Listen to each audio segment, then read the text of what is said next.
आइए प्रिय, इस समय हम वचन में जाने से पहले प्रार्थना करेंगे। सर्वशक्तिमान परमेश्वर यहोवा, हम आपको धन्यवाद देते हैं। फिर एक बार आपके नाम की स्तुति और महिमा करते हैं। आपके पाक कलाम को जो पढ़ा गया है प्रभु, उसमें ध्यान करते समय अपने गवाही में दीजिए। हम जो खुदावन आपका प्रत्येक वचन हमारे हृदय की जमीन पर ईश्वर तक बोया जाए। बोलने वाले आपके दास के होठों को स्पर्श कीजिए। यीशु नासरी के नाम से मांगते सुने, उसे बड़ी दया से नहीं कीजिए। आमीन। Hallelujah, hallelujah. प्रियो, आज ईस्टर के पहले का 7वां रविवार है। ईस्टर के पूर्व का 7वां रविवार है और हमने आज 3 शास्त्र पाठ पढ़े हैं। यहेजकेल उसका 18 अध्याय वचन 25 से लेकर 32 तक जब हम लोग पढ़ते हैं तो यहाँ पर परमेश्वर यहोवा अपने लोगों से कहते हैं कि मेरी जो गति है एक सी नहीं, ऐसा तुम लोग शिकायत करते हो, ऐसा तुम लोग कहते हो। अगर धर्मी व्यक्ति अपने धर्म का मार्ग छोड़कर बुराई करने लगे तो मैं उसके टेढ़े कामों का न्याय करूंगा और उसके टेढ़े काम के कारण ही वो मर जाएगा। और यदि बुरा व्यक्ति बुरे काम छोड़कर भलाई का रास्ता ले ले तो वो इस कारण मरेगा नहीं परंतु जीवित रहेगा। और उसके अंतिम वचन में 32 वचन में कहता है परमेश्वर की वाणी कि जो मरे उसके मरने से मैं प्रसन्न नहीं होता, परंतु तुम पश्चाताप करो ताकि जीवित रहो। आज का जो विषय हमसे कहता है कि God has promised forgiveness to the penitent. परमेश्वर ने पश्चाताप करने वाले व्यक्ति को क्षमा प्रदान करने का वचन दिया है। परमेश्वर ने पश्चाताप करने वाले व्यक्ति को क्षमा प्रदान करने का वचन दिया है। यहेजकेल की पुस्तक में परमेश्वर अपने लोगों से वादा करता है कि अगर तुम पश्चाताप करोगे तो जियोगे। उस रीति से दूसरा जो शास्त्र पाठ हमने सुना है प्रेरितों के कार्य उसका 26वां अध्याय और उसका 12 से लेकर 20 पद जब हम लोग पढ़ते हैं तो यहाँ पर हमको पौलुस का वर्णन यहाँ पर दिखाई देता है। पौलुस अपने हृदय परिवर्तन का वर्णन यहाँ पर अग्रिप्पा के सामने वो वहाँ पर रखते हैं कि कैसे वो एक समय में यहूदियों को सताने वाला, मसीहियों को सताने वाला एक व्यक्ति था और उसके बाद में जब प्रभु यीशु मसीह उसके जीवन में आया तो कैसे उसका जीवन बदल गया, इस बात का वो वहाँ पर वर्णन करता है। यहाँ पर हम पौलुस के पश्चाताप के बारे में हम लोग देखते हैं। तीसरा जो शास्त्र पाठ जो हमारा मुख्य अंश है जिसे हम लोग आज मनन करने वाले हैं, ये हमने कई बार हमने सुना है और कई बार हमने इसके ऊपर में संदेश पर हमने मनन किया है। लूका उसका 15 अध्याय 1 और 2 वचन और उसके बाद में 11 से लेकर 32 वचन में हम लोग यहाँ पर खोए हुए पुत्र का जो दृष्टांत है उसके बारे में हम लोग यहाँ पर सीखते हैं या समझते हैं। यहाँ पर भी एक बेटा अपने पिता की संपत्ति में से अपने हिस्से को लिया और लेकर वो वहां से चला गया और फिर जब वो लौट कर आया तो किस प्रकार से पिता ने उसको गले लगा लिया और उसके पश्चाताप को स्वीकार किया और कैसे उसके घर में आनंद मनाया करके हम लोग यहाँ पर देखते हैं। तो आज के जो सारे शास्त्र पाठ है जब हम उनको देखते हैं तो उसमें से हमें ये देखने को मिलता है कि परमेश्वर पश्चाताप करने वालों को किस तरीके से मौका देता है। कुछ ही दिनों में हम लोग उपवास काल की हम शुरुआत करने वाले हैं और उपवास काल के आने से पहले 2-3 संडे पहले से ही पश्चाताप के बारे में या रिपेंटेंस के बारे में थीम जो है वो शुरू हो जाते हैं करके हम लोग देखते हैं। जैसा कि पिछले संडे को भी हम लोगों ने देखा कि केवल परमेश्वर के अनुग्रह के द्वारा ही हमारा हृदय पवित्र हो सकता है करके पिछले संडे को हमने देखा। जो आज का जो संदर्भ है अगर उसमें हम लोग देखते हैं तो जो खोया हुआ जो पुत्र का दृष्टांत है, अगर उसका टाइटल अगर आप देखते हैं तो 3 स्टोरीज वहां पर हमको उस अध्याय में देखने को मिलती है। एक तो खोई हुई भेड़ का, दूसरा खोए हुए सिक्के का और तीसरा जो है उड़ाऊ पुत्र का या खोए हुए बेटे का दृष्टांत हम लोग यहाँ पर देखते हैं। और तीनों में कुछ ना कुछ वस्तु खो गई थी और बाद में वो मिल गई। जो बुरे रास्ते पर चल रहा था वो बेटा सुधर गया और वो पिता के पास में वापस आया करके हम लोग देखते हैं।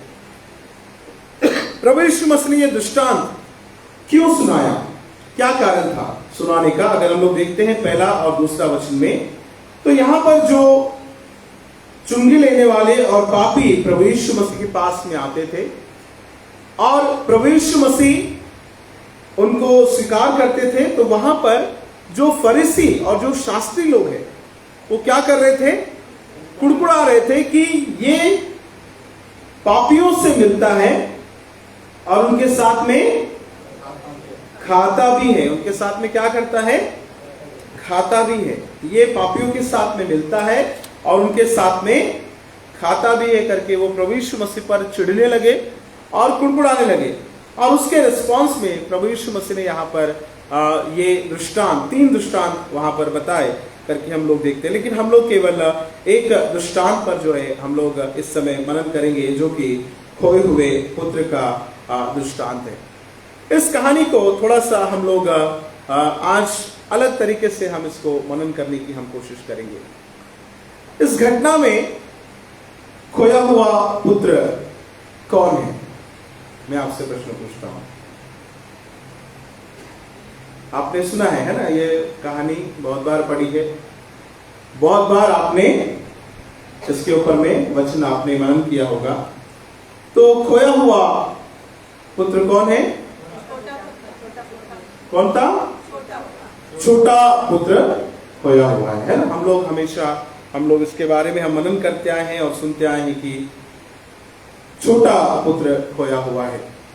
आज हम लोग इस अध्याय में या इस वचन में जो अलग अलग कैरेक्टर्स है, अलग अलग चरित्र है, उसके ऊपर में हम मनन करेंगे। हम सब जानते हैं कि छोटा वाला जो पुत्र है वही खोया हुआ पुत्र, या उसी को हम लोग कौन सा पुत्र बोलते हैं, उड़ाऊ पुत्र। उड़ाऊ पुत्र मतलब जो कुछ उसका था उसने हिस्सा ले लिया और जाकर उसने उसको उड़ा दिया, इसलिए हम उसको उड़ाऊ पुत्र या खोया हुआ पुत्र करके हम उसको कहते हैं। प्रोडिगल सन इन इंग्लिश हम लोग उसको कहते हैं। इसमें 3 मुख्य कलाकार है या 3 मुख्य इस कहानी के जो कैरेक्टर्स है हम लोग देखते हैं। एक कैरेक्टर है पिता और उसके 2 बेटे। पिता के बारे में जब हम लोग देखते हैं, असल में अगर इस कहानी को हम लोग ध्यान करते हैं तो पिता जो है उसका स्वभाव कैसा है, वो अपने बच्चों से प्रेम करता है, अपने बच्चों को किसी बात के लिए मना नहीं करता। यहां तक कि उसका बेटा जब उसके पास हिस्सा मांगने आया तो उसने क्या किया है ना, बिना किसी बहस के उसने अपने बेटे को उसका हिस्सा दे दिया। एक पिता का कैरेक्टर है। दूसरा कैरेक्टर हम लोग देखते हैं एक बड़े भाई का कैरेक्टर है, और जो अपने पिता के साथ रहता था, पिता के लिए काम करता था। और तीसरा जो कैरेक्टर है, जो हमारा मुख्य जो कैरेक्टर है, हालांकि वो इस कहानी का हीरो नहीं है, इस कहानी का वो हीरो नहीं है। हीरो कौन है इस कहानी में, कौन है, पिता है ना, एक्चुअली हीरो पिता है। और जो छोटा बेटा है वो, उसके जीवन का वर्णन बहुत दिया गया कि उसने कैसे अपने हिस्से को ले लिया और पिता से वो दूर चला गया करके हम लोग यहां पर देखते हैं। ये कहानी तो हमने बहुत बार सुनी है, लेकिन थोड़ा सा इसको हम लोग नजरिया को बदलकर हम थोड़ा सा आज देखने की हम कोशिश करते हैं कि ये जो बड़ा भाई है ना, जो बड़ा भाई है, इसके बारे में जब हम लोग देखते हैं कि जब छोटा भाई वापस आया तो पिता ने क्या किया, क्या किया पिता ने, हम लोग पढ़ेंगे उस वचन को, हम लोग पढ़ेंगे 20 से वचन से पढ़ेंगे। तब वो उठकर अपने पिता के पास चला। हाँ, वो अभी दूर ही था कि उसने पिता ने उसे देखकर तरस खाया और दौड़कर उसे गले लगाया और बहुत चूमा। पुत्र ने उससे कहा, पिताजी, मैंने स्वर्ग के विरुद्ध में और तेरी दृष्टि में पाप किया है और अब इस योग्य नहीं रहा कि तेरा पुत्र कहलाऊं। परंतु पिता ने अपने दासों से कहा, झट इसे अच्छे से अच्छा वस्त्र निकाल कर इसे पहनाओ और उसके हाथ में अंगूठी और पाँव में जूती पहनाओ और पला हुआ बगड़ा पाक लाकर मारो ताकि हम खाए और आनंद मनाएं। क्योंकि मेरा यह पुत्र मर गया था, फिर जी गया है, हो गया था, अब मिल गया है। और वे आनंद करने लगी। परंतु उसका जेठा पुत्र खेत में था। जब वह आते हुए घर के निकट पहुंचा तो उसने गाने बजाने नाचने के शब्द सुना। उसने एक दास से बुलाकर पूछा, यह क्या हो रहा है? उसने उससे कहा, तेरा भाई आया है और तेरे पिता ने पला हुआ बछड़ा कटवाया है, इसलिए कि उसे भला चंगा पाया है। हाँ, देखिए इस कहानी में क्या हुआ, जब छोटा बेटा वापस आया तो पिता ने उसको झट से गले लगा लिया और बहुत बड़ा सेलिब्रेशन वहां पर उसने आयोजन किया। लेकिन एक चीज अगर आप यहाँ पर गौर करेंगे तो बड़े बेटे को खबर अभी तक नहीं है ना। जैसे ही छोटा भाई आया तो होना क्या चाहिए था? क्या होना चाहिए था? बड़े भाई को पता चलना चाहिए था, है ना। कोई अगर चर्च छोड़कर चला जाए बहुत सालों के लिए और वापस आए तो किसको बताना जरूरी है? हाँ, लेकिन वहां पर फिर कमेटी वाले खड़े हो जाएंगे तो, है ना, बड़े भाई का रोल, है ना, कि ये हमको क्यों नहीं बताया, है ना। घर से अगर कोई चला गया है तो पिता घर का मुखिया है, पिता को ये बात पता चली और पिता ने आयोजन करवा दिया। लेकिन जो बड़ा भाई है वो नाराज हो रहा है और वो कहता है कि मुझे पता नहीं है, और वो अंदर जाना नहीं चाहता था। यहां पर एक बड़े भाई का कैरेक्टर हम देखते हैं। सबसे पहले जब हम छोटे भाई के कैरेक्टर के बारे में हम लोग सोचते हैं तो आज के समय में ये छोटा भाई, हम में से कौन कौन लोग छोटे भाई की तरह हम लोग बिहेव करते हैं? या हो सकता है हम में से बहुत सारे लोग इस छोटे भाई की तरह हमारा जीवन है। आज के समय में हर कोई जो है अपने जीवन को अपने तरीके से बनाना चाहता है। खास करके आजकल का यूथ, युवा या यंग जनरेशन की अगर हम बात करें तो हर जवान चाहता है कि वो अपने जीवन को अपने तरीके से वो बनाए, अपने जीवन को अपने तरीके से वो लीड करे। आज का मनुष्य अपने आप को अपने शर्तों पर वो जीना चाहता है, अपने कंडीशंस पर जीना चाहता है। वो नहीं चाहता कि पिता का दबाव उसके ऊपर हो, वो नहीं चाहता कि परिवार का दबाव उसके ऊपर हो। कई बार हम कहते हैं कि हमारा इंडिविजुअल फ्रीडम है और मैं अपने फ्रीडम का मैं इस्तेमाल करूंगा करके कई बार हम लोग करते हैं। लेकिन ऐसे में क्या होता है, कई बार बहुत लोग तो सक्सेसफुल हो जाते हैं, लेकिन कुछ ऐसे भी लोग होते हैं जो सक्सेसफुल नहीं होते, जो कई बार अपना सब कुछ लेकर अपने घर से जब चले जाते हैं और उनके जीवन में जब योजना सही नहीं होती, विजन या दर्शन उनका सही नहीं होता, तो कई बार वो गिर जाते हैं, पाप में फंस जाते हैं, गलत रास्ते में वो फंस जाते हैं। कई बार हम दौलत को पाने के लिए, ताकत को पाने के लिए या किसी के ऊपर जलन से हम अपने अधिकार को लेकर निकलना चाहते हैं। लेकिन जब चोट खाते हैं, जब सुधर नहीं पाते या जब हमारा जीवन सही रास्ते पर नहीं होता, तब हम पछताते हैं और हम लौटकर इस बेटी की तरह वापस आना चाहते हैं।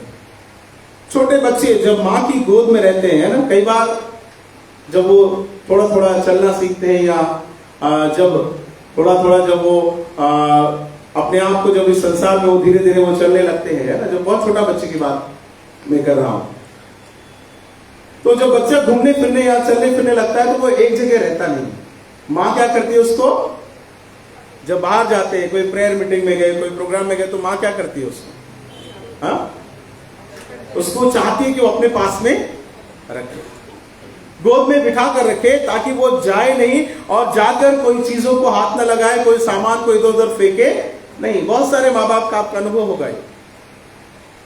लेकिन होता क्या है, कई बार बच्चे गोद में रहते नहीं और वो क्या करते हैं, गोद छोड़कर उतर उतर कर भागना चाहते हैं। लेकिन जाने के बाद में क्या होता है, कभी कभी वो गिर जाते हैं या कोई चोट उनको लगती है, कहीं हर्ट हो जाते हैं। फिर क्या होता है, तो बच्चे क्या करते हैं, रोने लगते हैं और रोकर कहां पर वापस आ जाते हो, माँ की गोद में वापस आते हैं। और माँ क्या करती है फिर, चल भाग बोलती है, क्या बोलती है माँ, उसको गोद में ले लेती है ना, जितनी भी बार वो जाए, है ना। उसके बाद थोड़ी देर के बाद जब वो अच्छा हो जाएगा फिर वही जिद करेगा और फिर भागने की कोशिश करे। तो ये जो छोटा बेटे का कैरेक्टर है वो इस तरीके का कैरेक्टर है कि वो हर्ट हुआ और हर्ट होने के बाद में वो वापस आया, लेकिन मां जो है वो सदा प्रेम करती है और वो अपने बच्चे को स्वीकार करने के लिए तैयार होती है। हालांकि इस कहानी में मां के बारे में नहीं बताया गया, ये पिता के बारे में, क्योंकि परमेश्वर की बात हो रही है। लेकिन मां भी होती तो कोई प्रॉब्लम नहीं था, क्योंकि मां भी उतना ही प्रेम करती है। पुराने नियम में जो यहेजकेल का हमने पाठ पढ़ा है वहां पे लिखा है कि लोग परमेश्वर को ब्लेम कर रहे थे कि प्रभु तेरी गति सदा एक सी नहीं है, क्योंकि तू बुरे लोग जब वो मन फेर लेते तो उनके ऊपर तू क्या करता है, अनुग्रह करता है और उनको जीवन देता है। और जब भले लोग जो है थोड़ी देर के लिए अगर रास्ता भटक जाए तो तू क्या करता है, उनको ना वहां लिखा है मार देता है। कैसे प्रभु, कैसे तू बिहेव करता है। वो उल्टा लोग प्रभु पर सवाल करने लगे। वो सवाल करने वाले कौन थे, बड़े भाई लोग, है ना। जैसे मैंने आपको बताया कि बड़े भाई का जो रोल है, बेटा वापस आया लेकिन जो दूसरे भाई है वो चिढ़ रहे हैं। उसके बाद में हम लोग देखते हैं कि जो उड़ाव पुत्र के दृष्टांत में भी प्रभु यीशु मसीह के पास में जब चुंगी लेने वाले और पापी लोग आया करते थे तो वहां पर भी कुछ बड़े भाई लोग हैं। दूसरा वचन में हम लोग देखते हैं, पहला वचन में, पहला दूसरा वचन 15 अध्याय लूका, पढ़िए कोई। सब चुंगी लेने वाले और पापी उनके पास आया करते थे ताकि उसकी सुने। हाँ। फरीसी और शास्त्री कुड़कुड़ाकर कहने लगे, यह तो पापियों से मिलता है और उनके साथ खाता भी है। हाँ, देखिए यहाँ पर जो शास्त्री और फरीसी है वो कुड़कुड़ाकर कहने लगे कि ये तो पापियों के साथ में खाता भी है। जब ऐसे लोगों के साथ में प्रभु यीशु मसीह मिल रहे थे तो लोग प्रभु यीशु मसीह पर भी दोष लगाने लगे। जैसे पुराने नियम में परमेश्वर को कह रहे कि प्रभु तेरी गति एक सी नहीं है, वैसे यहाँ प्रभु यीशु मसीह को कहते हैं कि ये तो पापियों के साथ में खाता है। एक्सेप्टेंस जो है करने को तैयार नहीं है। कौन है ये, बड़े भाई लोग। छोटा भाई वो गुनाह करता है और पिता के पास में वापस आता है। पिता परमेश्वर का कैरेक्टर है। परमेश्वर सदा चाहता है कि उसके बच्चे लौटकर वापस आए। जैसा हमने यहेजकेल में पढ़ा है, जो अध्याय हमने पढ़ा उसका आखिरी वचन में हम लोग देखते हैं कि प्रभु कहता है कि मेरी इच्छा नहीं है कि कोई मरे, ये मेरी इच्छा नहीं है। मैं तो चाहता हूं कि तुम जीवित रहो, और जीवित रहने के लिए क्या करना है, तुमको पश्चाताप करना पड़ेगा। इसलिए परमेश्वर हमको जीवन भर मौका देता है कि हम लौटकर उसके पास में आए। परमेश्वर सदा अपनी बाहें फैलाकर वो हमारा इंतजार करता है कि हम उसके पास में लौट कर आए। वो हमको समय देता है, हमको मौका देता है कि पश्चाताप के द्वारा हम उसके करीब लौट कर आए। और जैसे ही हम उसके पास आते हैं तो प्रभु जो है हमको आनंद से अपने गले लगा लेता है। बड़े आनंद से प्रभु हमको अपने गले लगा लेता है। जब इस कहानी को देखते हैं तो इसका जो टाइटल जो दिया गया है, टाइटल क्या दिया है इसका, उड़ाऊ पुत्र, है ना। उड़ाऊ पुत्र करके इसका टाइटल यहां पर दिया गया है। हालांकि इसका टाइटल कुछ और होना चाहिए था। क्या होना चाहिए था, होम कमिंग। आप सुझा सकते हैं, और क्या होना चाहिए था, क्या हो सकता था इसका टाइटल, ये जो कहानी का, घर वापसी। अच्छा, और कोई टाइटल हो सकता था इसका। आप वो तीनों कैरेक्टर को याद रखिए और उसमें जो आपको लगता है कि इस कहानी का सारांश ये है, क्या होना चाहिए इसका टाइटल, फॉरगिवनेस, ठीक है, और दयालु पिता। हाँ, ये बहुत सटीक कैरेक्टर हो सकता था। या फिर ऐसा कि parable of the loving father, एक प्रेम करने वाला पिता, एक क्षमा करने वाला पिता, या एक माफी देने वाला पिता। इस तरीके का टाइटल इसका होना चाहिए था, क्योंकि यहां पर हीरो बेटा नहीं है, वो लड़का हीरो नहीं है, वो तो ऐसा कैरेक्टर है जो बिगड़ा हुआ है। आजकल जो बिगड़े कैरेक्टर है ना वही ज्यादा फेमस हो जाते हैं। पुष्पा चल रहा है, कई बार हम लोग बिगड़े वाले लोगों को समाज हीरो बना देता है, बिगड़े हुए को जो है लोग ज्यादा प्रमोट करते हैं। लेकिन ये जो कहानी में अगर हम लोग देखते हैं तो ओरिजिनल कैरेक्टर जो है वो पिता का है, सारा इनिशिएटिव पिता का है। पिता जो है वो अपनी संपत्ति में से दे रहा है, पिता अपने बेटे से प्रेम कर रहा है, और जब वो गुनाह करके वापस भी आ रहा है तो पिता ही है जो उसको एक्सेप्ट करता है। और उसके बाद में बड़ा बेटा नाराज हो रहा है तो पिता ही है जो जाके बड़े बेटे को भी समझा रहा है। तो पिता का रोल बहुत इंपॉर्टेंट रोल हम लोग यहां पर देखते हैं। इसका टाइटल हो सकता था कि a loving father. It is not the parable of the prodigal sun but a parable of the loving father. एक ऐसा पिता जो अपने बेटे से प्रेम करता है, एक ऐसा प्रेम जो सारी सीमाओं से बढ़कर है। उस प्रेम का कोई भी हद नहीं है, बेहद वो प्रेम अपने बेटे से करता है। कैसे एक पिता अपने बेटे से प्रेम करता है, इतना प्रेम करता है कि उसको वो क्षमा करता है। हो सकता है कि जब उसके बेटे ने सोचा, छोटे बेटे ने, अगर हम देखते हैं उसके कैरेक्टर में, तो वो गया, उसने अपनी संपत्ति को उड़ा दिया और उसने क्या सोचा कि मैं अब क्या करूंगा, वापस जाऊंगा। कहां जाऊंगा? 18 वचन पढ़ेंगे, 17-18 वचन। जब आगे में आया तब कहने लगा, मेरे पिता ने किए हुए मजदूरों को भोजन से अधिक रोटी भेजी है और मैं यहाँ भूखा मर रहा हूँ। मैं अब उठकर अपने पिता के पास जाऊंगा और उससे कहूंगा कि पिताजी, मैंने स्वर्ग के विरुद्ध में और तेरी दृष्टि में पाप किया। अब इस योग्य नहीं रहा कि तेरा पुत्र कहलाऊं, मुझे अपने एक मजदूर के समान कर ले। हाँ, देखिए यहां पर वो छोटा बेटा कहता है, जब वो अपने आपे में आया तब कहने लगा कि मेरे पिता के कितने ही मजदूरों को भोजन से अधिक रोटी मिलती है, मैं यहाँ भूखा मर रहा हूं और अब मैं अपने पिता के पास जाऊंगा और बोलूंगा कि मैंने स्वर्ग के विरोध में और तेरी दृष्टि में पाप किया है। अब मैं इस योग्य नहीं हूं कि तेरा पुत्र कहलाऊं, परंतु मुझे तू सिर्फ अपने क्या कर, मजदूर के नाई तू यहां पर रख ले, मजदूर के समान तू मुझे रख ले। यहां पर हम लोग देखते हैं कि ये जो बेटा है, जब वो अपने आपे में आया तो उसने रियलाइज किया कि मेरे पास अब योग्यता नहीं है, क्योंकि एक बेटा होने के नाते जो मेरा अधिकार था प्रॉपर्टी के ऊपर में, मैंने वो ले लिया, वो मैंने खत्म कर दिया। अब मैं कौन सा मुंह लेकर अपने पिता के पास जाऊंगा? कम से कम मैं जाकर क्या करता हूं, एक नौकर की नाई मैं वहां पर रहता हूं, क्योंकि मजदूर भी मेरे घर में भरपेट खाते हैं और मुझे क्या खाना पड़ रहा है, सुअर की फलियां खाना पड़ रहा है। जो सुअरों का भोजन है वो मुझे खाना पड़ रहा है। तो मैं अपने घर को मैं वापस जाता हूं और अपने पिता से माफी मांगता हूं। लेकिन पिता, जब से बेटा चला गया, पिता शायद हो सकता है उसकी नजर हमेशा दरवाजे पर लगी होगी कि मेरा बेटा आएगा।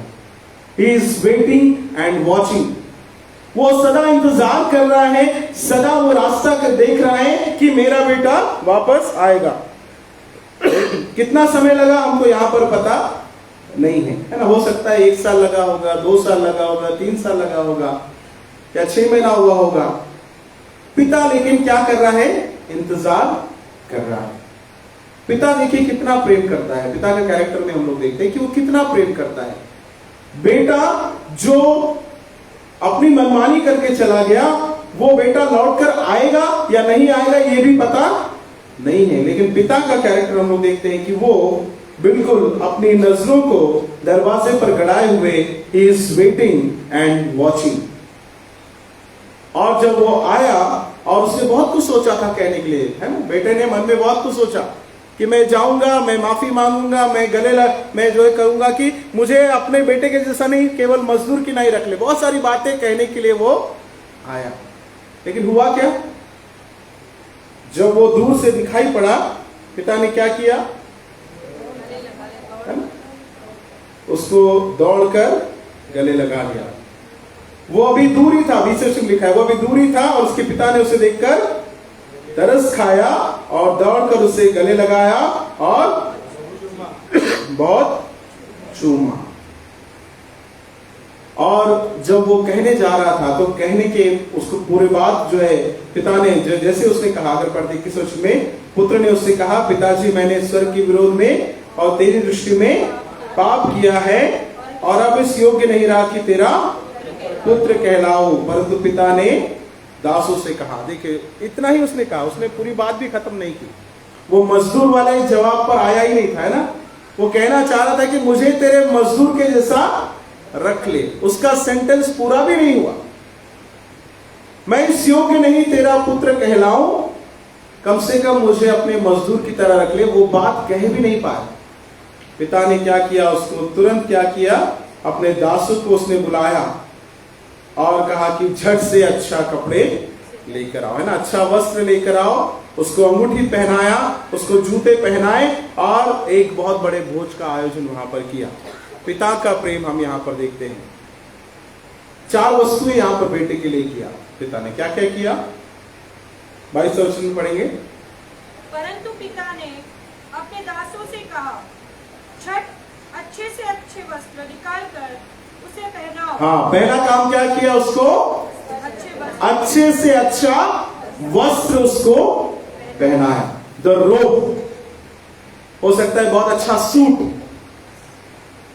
मजदूर को कोई सूट नहीं देता, है ना। जब वो बेटा वापस आया, वो मजदूर बनकर रहना चाहता था, लेकिन पिता ने क्या किया, बोला कि इसको अच्छे से अच्छा वस्त्र पहनाओ। जो वस्त्र है वो आदर को दर्शाता है। वस्त्र को पहनाना मतलब कोई अगर निर्वस्त्र है तो हम उसको रिस्पेक्ट नहीं करते। क्या कोई निर्वस्त्र व्यक्ति यहां पे आकर बैठ सकता है हमारे बीच में, है ना। सारी नजरें उसकी तरफ जाएगी, लोग उसको भगा देंगे वहां से, क्योंकि समाज में अच्छी जगह पर बैठना है, अच्छी पोजीशन पर बैठना है तो लोग सबसे पहले क्या देखते हैं, आपका, है ना, आप कैसे कपड़े पहनकर आए हैं। अगर आप कोई वेडिंग में जाते हैं, कोई प्रोग्राम में जाते हैं, तो आपको सामने अगर बैठना है तो आपके कपड़े वो देखते हैं पहले। आपका रंग ढंग, आपका रहन सहन, आपका पहरावा, आपकी गाड़ी कौन से गाड़ी से आए, ये सब मायने रखते हैं। प्रियो, यहां पर जो वस्त्र को पहनाने का मतलब यह है कि उसको आदर मिला। जो आदर वो खो चुका था, जो हिस्सा वो लेकर जा चुका था, फिर से पिता ने उसको क्षमा किया और क्षमा अनकंडीशनल किया। कोई शर्त उसके ऊपर में नहीं रखी। वो जैसा लौट कर आया उसको वैसे ही स्वीकार किया और फॉरगिवनेस के साथ साथ उसको क्या किया, एक अच्छा वस्त्र उसको पहनने को दिया। वो रोब उसके आदर के बारे में बताता है। दूसरा काम क्या किया, और उसके हाथ में अंगूठी, उसके हाथ में क्या पहनाई, अंगूठी पहनाई। अंगूठी पहनाने का भी एक मीनिंग है। रिंग जो है, पुराने समय में राजा की अंगूठी अगर किसी के पास में है ना, राजा की अंगूठी अगर किसी के पास में है तो वो आसानी से राज दरबार में आया जाया कर सकता था। अंगूठी मतलब एक प्रकार का पासपोर्ट है। अंगूठी का मतलब एक प्रकार का जो है वो पावर ऑफ अटर्नी है कि मैं इस पिता का बेटा हूं, मेरा ये अधिकार है। पावर ऑफ अटर्नी हम लोग क्यों लेते हैं, या किस लिए दी जाती है power of attorney? Power of attorney किस लिए दी जाती है? हाँ, पावर है ना, क्योंकि वो अधिकार है कि जो मेन मालिक है उसके लिए, उसके हित में वो व्यक्ति फैसला कर सकता है, या वो व्यक्ति कुछ लेन देन उसके लिए कर सकता है, या कुछ एग्रीमेंट उसके बिहाफ में वो कर सकता है। इसलिए पावर ऑफ अटर्नी का इस्तेमाल होता है। रिंग देने का मतलब यह है कि उस अधिकार को फिर से उस बेटे को दिया गया। और उसके बाद में और क्या पहनाया उसको, और पाँव में जूतियां पहनाओ। उसके पाँव में क्या पहनाओ, जूतियां पहनाओ। जो नौकर हुआ करते थे, दास या गुलाम हुआ करते थे, उनके पाँव में जूते नहीं रहते थे। उनके पाँव में जूते नहीं हुआ करते, क्योंकि वो गुलाम है। उनका एक सिंबल था कि गुलाम है तो पाँव में जूते नहीं रहेंगे। हमारे भारत देश में भी जब बहुत पुराने समय में लोग गुलाम हुआ करते थे तो उनके पाँव में जूते चप्पल नहीं हुआ करते थे। जो नीची जाति के हुआ करते उनमें से बहुत सारे लोग गुलामी करवाया करते थे। यहां तक कि उनका परछाई भी अगर लोगों पर पड़े तो लोग जाके नहा लेते थे। उनके कमर में झाड़ू बांधा जाता था, जिस रास्ते से चलते थे है ना, वो खुद को साफ करते जाना पड़ता। गुलामों का जीवन इस तरीके से था। लेकिन यहां पर वो बेटे को वापस उसको वो जूते पहनाए गए और उसके बाद में क्या कहा गया कि बछड़ा लाओ और उसको मारो ताकि हम काट कर खाएं और आनंद मनाएं। और उसके बाद में लिखा है कि बहुत बड़ा सेलिब्रेशन भी वहां पर किया गया, सेलिब्रेशन का भी आयोजन किया गया। ये पिता का प्रेम है। पिता इस तरीके से प्रेम करता है। एक रिस्पॉन्स पिता की ओर से मिला। जब छोटा बेटा लौट कर आया तो एक रिस्पॉन्स पिता की तरफ से मिला, दूसरा एक रिस्पॉन्स और मिला। तो किसके तरफ का रिस्पॉन्स था? किसका रिस्पॉन्स था? बड़े भाई का रिस्पॉन्स। जो बड़े भाई का रिस्पॉन्स था वो किस तरीके का था? अगर हम लोग पढ़ते हैं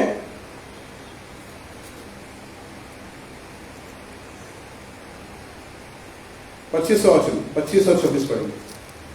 परंतु उसका जेठा पुत्र खेत में था। जब वह आते हुए घर के निकट पहुंचा तो उसने गाने बजाने और नाचने का शब्द सुना। अतः उसने एक दास को बुलाकर पूछा, यह क्या हो रहा है? उसने उससे कहा, तेरा भाई आया है और तेरे पिता ने पला हुआ बछड़ा कटवाया है, इसलिए कि उसे भला चंगा पाया है। यह सुनकर वो क्रोध से भर गया, भीतर जाना न चाहा, परंतु उसका पिता बाहर आकर उसे मनाने लगा। हाँ, देखिए यहां पर हम लोग देखते हैं जैसे ही उसने सुना, जैसे मैंने शुरुआत में कहा था कि पिता उसको खबर नहीं दे पाया। अगर उस समय में फोन होते या हमारे जैसा व्हाट्सएप होता तो हो सकता कि तुरंत पिता कितना भी व्यस्त क्यों ना एक मैसेज कर देता कि तेरा भाई वापस आ गया है, क्योंकि कम्युनिकेशन वैसा नहीं था। पिता अपने बेटे को देखकर इतना आनंदित हुआ कि उसको समय ही नहीं मिला कि वो अपने बेटे को जो बड़ा वाला जो खेत में उसको जाकर बताए या किसी के द्वारा उसको खबर भेज दे। तो जैसे ही वो बड़ा बेटा घर आया तो उसको ये सारा आवाज सुनाई देती है कि गाना बज रहा है, लोग नाच रहे हैं, लोग गा रहे हैं, बहुत बड़ा मेरे घर के सामने आयोजन हुआ है और मुझे नहीं पता। क्या लगता है आपको, उसका गुस्सा होना सहज था या नहीं था? सही था या नहीं था? हा? बिल्कुल सही था, है ना? कितने लोगों को लगता है सही था? थोड़ा ऊपर ऊपर सही था, है ना? कितने लोगों को लगता है कि सही नहीं था? नहीं वाले को ये तो खड़ा कर सकते, एक ही बोल रहे नहीं था। जब हम लोग इंसानी तौर पर सोचते हैं, अपने आप को बड़े भाई के जगह पर रखकर देखते हैं, तो स्वाभाविक है इंसान यही सोचेगा कि अरे मैं तो घर का बड़ा लड़का हूं, मुझे तो सारी बातें पता होनी चाहिए। दूसरी बात यह है कि ये जो छोटा लड़का है ये सब कुछ अपना संपत्ति लेकर चला गया, फिर से वापस आया, फिर मेरा बाप क्या निकाल के दे देगा इसको, है ना? ऑलरेडी अपना हिस्सा लेके चला गया। क्योंकि पुराने नियम में ये लिखा हुआ है कि जो संपत्ति जो है किस तरीके से बंटवारा करना है उसके बारे में लिखा हुआ है कि छोटे बेटे को थोड़ा सा कम मिलता था और बड़े बेटे को ज्यादा हिस्सा मिलता था। लेकिन छोटे वाले ने जो कुछ भी है वो लेकर चला गया, उसका कोई अधिकार नहीं, जो कुछ है वो मेरा है करके बड़ा बेटा जानता है। और जैसे ही वो आया और फिर से पिता ने खर्चा करना शुरू कर दिया तो कहीं ना कहीं बेटे को इनसिक्योरिटी वहां पर हुई। और यहां पर जैसे ही उसने सुना तो उसका रिस्पॉन्स हम लोग देखते हैं, वो क्रोधित हो गया। पहले लिखा है वो क्रोध से भर गया। उसने अपने एक दास को बुलाकर पूछा कि क्या हो रहा है, और दास ने सब कुछ बताया कि तेरा भाई आया है, तेरे पिता ने पला हुआ बछड़ा कटवाया है क्योंकि उसे भला चंगा पाया है ना? कई बार घर के नौकर लोग भी अगर थोड़ा सा होगा तो उसमें क्या करते हो, अरे उसने तो ऐसा किया था, हो सकता है यहां नहीं लिखा है लेकिन बताया होगा। और ये सारी बातें सुनकर वो आग बबूला हो गया और क्रोध से भर गया और भीतर जाना न चाहा करके लिखा है। उसका क्रोध वो दिखा रहा है। He was very angry He had resentment against repentance. उसका भाई पश्चाताप कर रहा है और पश्चाताप के प्रति ये क्रोध दर्शा रहा है। एक बड़ा भाई जो हमने शुरुआत में देखा, शास्त्री फरीसी बड़े भाई लोग, पुराने नियम में बड़े भाई लोग जब कोई पश्चाताप करके लौटता है तो कुछ लोग नाराजगी दिखाते हैं। क्या हमारे जीवन में ऐसा होता है? कई बार जब लोग चले जाते हैं, किसी कारणवश नाराज होकर हमसे दूर चले जाते हैं, और जब वो वापस आते हैं तो क्या हम उसको एक्सेप्ट करने को तैयार होते हैं? ये प्रश्न हमको पूछना है। कलीसिया के लिए भी ये प्रश्न है। हो सकता है कई लोगों ने नुकसान किया होगा, हो सकता है कई लोगों ने तकलीफ पहुंचाई होगी कलीसिया को, लेकिन अगर कल को वो लौट कर आते हैं तो हम में से कितने लोग उनको बाहें फैलाकर उनको स्वीकार करेंगे? हो सकता है हमारे यहाँ के बड़े भाई लोग हैं, कोई भी हो सकता है, तो बोले कि नहीं नहीं ये आना नहीं चाहिए। हमारा रिस्पॉन्स ऐसा हो सकता है, क्योंकि जब हम अपने आप को बड़े भाई की जगह रखकर देखते हैं तो हमारा नजरिया ऐसा ही होगा। यहां पर वो क्रोधित हुआ और उसके बाद में वो अपने भाई के पश्चाताप को स्वीकार नहीं कर रहा है। वो अपने आप को बहुत धार्मिक भी दिखाता है। इसका अगर कैरेक्टर देखते हैं तो अपने आप को बहुत धार्मिक दिखाता है। वो क्रोधित हुआ और क्रोध के साथ साथ में जब उसका पिता जाकर उसको बाहर मनाने लगता है तो वो क्या जवाब देता है?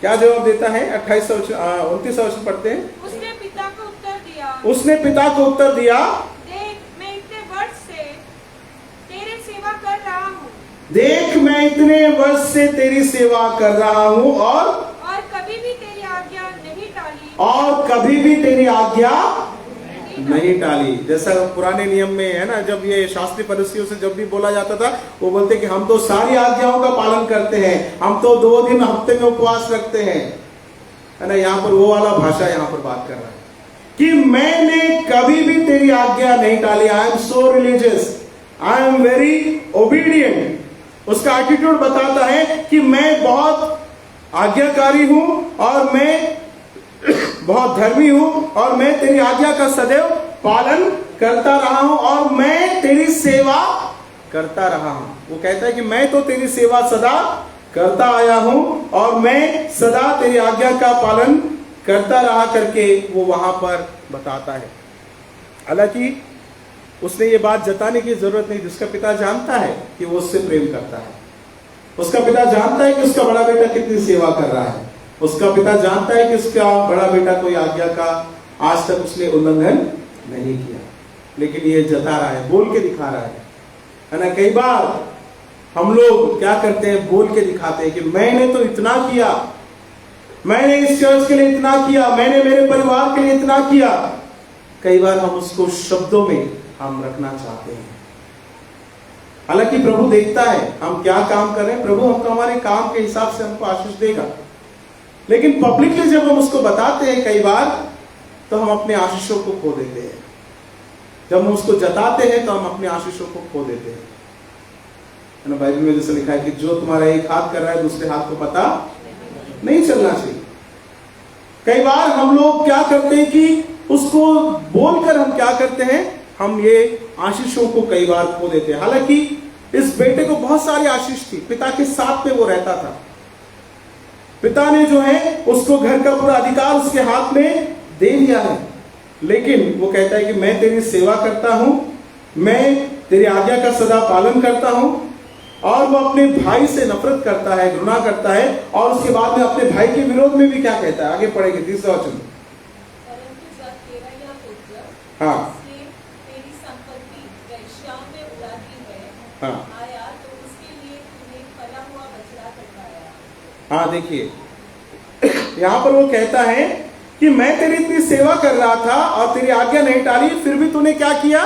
एक तो उसने अपना पूरा काम गिना दिया, गिनाने के बाद में अपने पिता को क्या बोलता है कि मैं इतना करने के बाद में भी क्या किया, वहां पर तूने कभी क्या किया, एक बकरी का बच्चा भी एक बकरी का बच्चा भी नहीं दिया कि मैं क्या करूं, अपने मित्रों के साथ आनंद करो। आपको लगता है क्या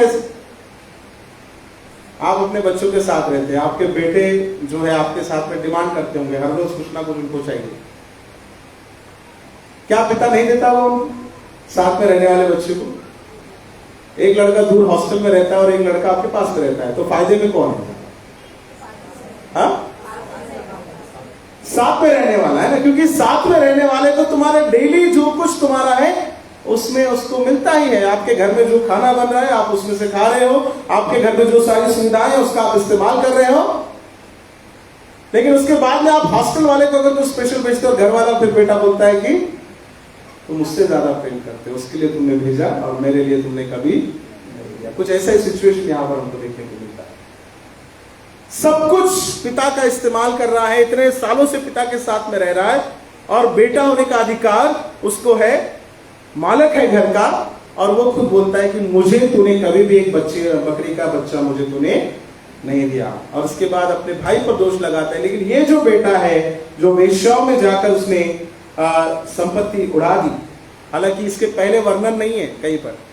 जब उसके भाई का भी वर्णन होता है कि उसने कैसे संपत्ति को उड़ाया, वहां वेश्याओं का वर्णन नहीं किया गया। अगर आप पढ़ेंगे वचन को गौर से तो 13 वचन को पढ़ते वहां लिखा है, बहुत दिन न बीते थे कि छोटा पुत्र सब कुछ इकट्ठा करके दूर देश को चला गया और वहां कुकर्म में अपनी संपत्ति उड़ा दी करके लिखा है। कुकर्म का मतलब बुरे कार्य भी हो सकते हैं, कुकर्म मतलब व्यभिचार भी हो सकता है, कुकर्म का बहुत सारा डेफिनेशन हम ले सकते हैं। लेकिन वहां वेश्याओं के बारे में स्पेसिफिकली वहां पर कुछ लिखा नहीं है। लेकिन यहाँ पर बड़ा बेटा अपने मन से एक और उसमें ऐड कर देता है और बोलता है कि जिसने वेश्याओं में अपनी संपत्ति उड़ा दी तो उसके लिए फिर से क्या कर रहा है? आनंद मना रहा है। उसके लिए तू पला हुआ बछड़ा कटवाता है। फिर पिता ने नेचुरली क्या जवाब दिया? पिता ने कहा कि उससे कहा, पुत्र तू सर्वदा मेरे साथ है, तू तो मेरे साथ हमेशा था, मेरे पास जो कुछ है जो मेरा है वो तेरा था, तूने सब कुछ मेरे साथ रहकर सारी चीज का आनंद उठाया और जो कुछ मेरा है वो सब तेरा ही है। परंतु अब आनंद मनाना और मगन होना चाहिए, क्योंकि तेरा भाई जो मर गया था वो जी गया है और खो गया था अब मिल गया है। यहाँ पर बड़े भाई का कैरेक्टर जब हम देखते हैं, वो नाराज है, वो क्रोधित है, वो नहीं चाहता कि उसके भाई को एक्सेप्ट करे, उसके पश्चाताप को वो स्वीकार करे, अपने आप को वो धर्मी बताता है, उल्टा अपने भाई के ऊपर में वो दोष लगाता है। ये फरीसी वाला कैरेक्टर है। इसलिए प्रभु यीशु मसीह ने, जब शास्त्री और फरीसी ने कहा कि ये यीशु मसीह पापियों के साथ खाता पीता है, तब प्रभु यीशु मसीह ने इस पैराबल का वहां पर वर्णन किया, ये दृष्टांत का यहाँ पर बताया। और इस कहानी में ये जो बड़े भाई का कैरेक्टर है वो शास्त्री फरीसी की तरह है, जो अपने आप को धर्मी दिखाते हैं और जो लौट कर आया है उसके प्रति जो है कोई सहानुभूति को वहां पर रखता नहीं है। असल में अब इस कहानी में हम ओड़ा पुत्र कौन लगा है? थोड़ा सा नजरिया बदल कर देखो आप। कई बार जो साथ में रहते हैं, कई बार जो साथ में रहते हैं वो परमेश्वर के प्रेम को नहीं जान पाते, परमेश्वर के नजरिए को नहीं जान पाते कि परमेश्वर क्या चाहता है। जब लोग लौट कर आते हैं तो हमारा काम क्या है? जब परमेश्वर ने उसको स्वीकार कर लिया तो हम कौन है कि उसके गुनाहों के बारे में बात करें? कई बार हम जजमेंटल हो जाते हैं, कई बार हम लोगों का न्याय करते हैं, अरे ये व्यक्ति ने तो ऐसा ऐसा बोला था हमारे बारे में, ये व्यक्ति ने तो ये चर्च के साथ में ऐसा ऐसा किया था, इसको वापस आने का अधिकार नहीं है, ये कैसे वापस आ सकता है? हम स्वीकार करने को तैयार नहीं रहते। तो असल में घर में रहकर भी कई बार हम खोए हुए हैं, उड़ाऊ पुत्र की तरह हम खोए हुए। यानी बड़ा बेटा, एक बेटा वापस आ गया और दूसरा बेटा हाथ से निकल गया, है ना। ये कहानी में अगर आप देखते दुर्दशा, उसका एंड नहीं दिया गया वहां पे, है ना। बाद में क्या हुआ? उसके बाद में पिता ने आके उसको बोला, फिर वो बेटा घर में गया नहीं गया, क्या हुआ, वो सोल्यूशन वहां पे नहीं लिखा है। आखिरी में क्या हुआ? आखिरी में इतना समझ में आता है कि पिता बेटे को समझा रहा है, काउंसलिंग करने की कोशिश कर रहा है कि तेरा भाई मर गया था, जी गया है, खो गया था, अब मिल गया। बाद में क्या हुआ वो नहीं पता, हो सकता है वो चला गया होगा अंदर, या ये भी हो सकता है कि वो नाराज होकर निकल गया होगा, कुछ भी हो सकता है। उसको कितना गुस्सा है, कितनी कड़वाहट है अपने भाई के प्रति, ये हम नहीं जानते। कई बार हम कलीसियाओं में रहकर भी इसी प्रकार से कड़वाहट से भर जाते हैं। कई बार हम बड़े भाई जो है ऐसा रोल हम लोग कई बार प्ले करते हैं। बड़े भाई का रोल क्या होना चाहिए? बड़े भाई को पिता के स्थान पर है ना, क्योंकि पिता के बाद जो मेन जिम्मेदारी है वो किसकी है? बड़े भाई की है। तो बड़े भाई ने कैसा होना चाहिए? पिता का रोल उसने निभाना चाहिए। हमारे परिवारों में भी हम लोग, हो सकता है कोई बड़े होंगे, आपके भी छोटे, आपके भी परिवार के लोग हो सकता है, या आपके भाई बहन, आपके नजदीकी, आपके करीबी, हो सकता है आपका वो नुकसान करके वो चले गए होंगे, दूर चले गए होंगे, और कभी अगर वो लौट कर आते हैं तो हमारा रिस्पांस क्या इस बड़े भाई की तरह है? क्योंकि अगर पिता होता तो पिता क्या करता? पिता क्या कर रहा है? पिता है तो पिता क्या कर रहा है ना? वो माफ कर रहा है। मान लीजिए अगर उस कहानी में पिता नहीं होता, सिर्फ बड़ा भाई होता तो क्या होता? हाँ? भगा देता है ना, क्योंकि यहां पर उसका कैरेक्टर देखने से तो लग रहा है कि भगा देता। पिता है तो कम से कम बेटा घर में आ पाया। अगर पिता नहीं है ना, हमारे जीवनों में भी बहुत से घरों में ये सच्चाई है, जब माता पिता खत्म हो जाते हैं, देहांत हो जाता है, तो लड़ाइयाँ शुरू हो जाती है ना, तकलीफें, समस्याएं शुरू हो जाती है। और ऐसे में बड़े का रोल क्या है?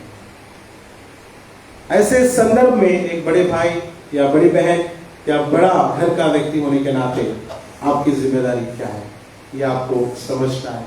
आपको हो सकता है उसमें छोटे गलत है ना, वहां पर गलतियां हैं, उनकी गलतियां है, लेकिन पिता, अगर पिता होता तो पिता तो माफ करता, और पिता है और पिता माफ करना चाहता है, लेकिन बड़ा वाला जो बेटा है वही वहां पर ऑब्जेक्शन डाल रहा है। इस कहानी में अगर हम लोग देखते हैं ना, एक पिता है जो बहुत प्रेम करता है, एक बेटा है जो गुनाह करता है और वापस पश्चाताप करता है, और एक बड़ा भाई है जो सब कुछ उसके पास में है, सारा अधिकार उसके पास में है, फिर भी वो एक भाई को एक्सेप्ट नहीं करता है। ये तीनों कैरेक्टर में से कई बार हो सकता है हम लोग भी कोई ना कोई कैरेक्टर निभाते ही होंगे हमारे जीवन में। कोई पिता का रोल निभा रहा होगा, कोई भाई का रोल निभा रहा होगा, बड़े भाई का, और हो सकता है कोई उड़ाऊ पुत्र भी होगा। हम में से हम हर कैरेक्टर में अपने आप को रखकर देख सकते हैं, और अगर आप उस कैरेक्टर में अपने आप को रखकर देखते हैं और अगर आपके सामने परिस्थिति आती है तो आप कैसा रोल निभाएंगे? क्या पिता के साथ जुड़कर आप एक दूसरे को क्षमा करने के लिए तैयार हैं? हम लोग अभी कुछ दिन में उपवास काल की शुरुआत करने वाले हैं। हर साल हम लोग करते हैं, हर साल हम लोग जो है ये उपवास में हम लोग करते हैं कि हमको पश्चाताप करना है, मन फिराव करना है। उपवास काल का मतलब केवल भोजन का उपवास करना नहीं है, भोजन का उपवास करना नहीं है कि 2 वक्त खाना नहीं खाया तो हमने जो उपवास कर लिया। कुछ लोग तो वेट लॉस के लिए ही करते, कम से कम वेट लॉस हो जाएगा थोड़ा बहुत। वेट लॉस के लिए नहीं करना है, उपवास विचारों का करना जरूरी है। उपवास अपने जीवन की बुराइयों को दूर करने का उपवास करना जरूरी है। जब हम लोग शुरू करने वाले हैं, 2-4 दिन के बाद हम जब उपवास शुरू करेंगे, तो इन बातों को याद रखना है। कोई अगर लौट कर आता है, कोई लौट कर आना चाहता है, अगर हमने दरवाजे बंद कर दिए तो कोई फायदा नहीं है, दरवाजा खुला रखो। आपके जीवन से कोई लौट कर चला गया होगा, आपसे लड़ाई कर कोई चला गया होगा, आपके मन को, दिल को दुखाकर कोई चला गया होगा, क्योंकि वचन क्या कहता है? God has promised forgiveness to the penitent. परमेश्वर पश्चाताप करने वाले को क्षमा करने का वादा करता है, या क्षमा करने का अधिकार देता है ना, उसको क्षमा करने का वो वादा करता है। जो दूर चला गया है हमारे जीवन में, जो हमारा नुकसान करके चले गए, हो सकता है वो आ जाए लौट कर, तो क्या हम उनको स्वीकार करने के लिए तैयार हैं? या बड़े भाई बनकर, अरे ये तो पापी है ना? कई बार हम माफ कर देते हैं, कई बार ये भी हो जाता है कि माफ भी कर लेते हैं, लेकिन माफ करने के बाद में क्या करते हैं पता है? बार बार हम क्या करते हैं? टोचते रहते उसको। अरे त्या दिवशी तो असं गेला होता ना, तो ऐसा गया था ना, तूने ऐसा किया था ना। माफ भी कर देते, कई बार एक्सेप्ट भी कर लेते, हमारे अंदर भी आ जाते हो। फिर हम बार बार उस जख्म को कुरेदते रहते हैं, याद दिलाते रहते हैं कि तूने तो ऐसा किया था, फिर भी तेरे को हमने ले लिया। बोलते कि नहीं बोलते? है ना? ऐसा नहीं होना चाहिए ना। पिता ने अनकंडीशनल क्षमा किया। उसने ये नहीं बोला अरे तू तो ऐसा चला गया था, तूने ऐसा किया, तुझे मैंने ले लिया, ऐसा पिता ने नहीं कहा। पिता ने जो उसका पहले का सम्मान था, उसको अंगूठी दिया, उसको वस्त्र दिया, उसके लिए बछड़ा कटवाया, सारी बातें, पुरानी बातों को भूल गया। पिता जब प्रेम करता है तो अनकंडीशनल प्रेम करता है, और इंसान लोग जब प्रेम करते हैं तो कंडीशन के साथ प्रेम करते हैं। हम शर्तें लगाते हैं लोगों के लिए। तो हमारा नजरिया कैसा है? अगर हम प्रभु के लोग हैं तो प्रभु के समान बनना है। प्रभु जैसा प्रेम करता है, प्रभु जैसा क्षमा करता है, वैसे ही हम क्षमा करें। प्रभु जब वो खुदा बाप होकर क्षमा कर सकता है, हम कौन है? हम क्या इतने परफेक्ट लोग हैं, हम क्या इतने अच्छे लोग हैं कि हम खुदा से भी बढ़कर हैं? ये जो शास्त्री फरीसी है, जब चुंगी लेने वाले यीशु मसीह के साथ बैठकर खाते पीते थे, तो ये लोग अपने आप को परमेश्वर से भी बढ़कर सोचने लगे और कहने लगे कि अरे ये तो पापियों के साथ में उठता बैठता है। अरे जब वो खुदा का बेटा रहकर वो खुद पापियों के साथ उठता बैठता, उनके साथ खाता पीता है, तो ये शास्त्री फरीसी ये कौन है? कौन से बड़े, यानी अगर बोला है किस खेत की मूली है हम लोग? हम होते कौन है? दूसरों पर दोष लगाने वाले, जब सारे दोष को वो माफ करता है। हम कई बार क्षमा नहीं करते। आज पिता हमसे ये कहना चाहता है कि परमेश्वर ने क्षमा करने का वादा किया है, और जो वो क्षमा करता है, अगर हम बड़े भाई या बड़ी बहन की जगह है तो हम कौन है उस क्षमा को रोकने वाले? अगर हम छोटे भाई की जगह है तो आज हमको क्या करना है? लौटकर वापस आना है। और अगर हम पिता की जगह है तो हमारा काम है माफ करना, विदाउट कंडीशन माफ करना। प्रभु करे वचन सबके लिए आशीष का कारण बने। आमीन।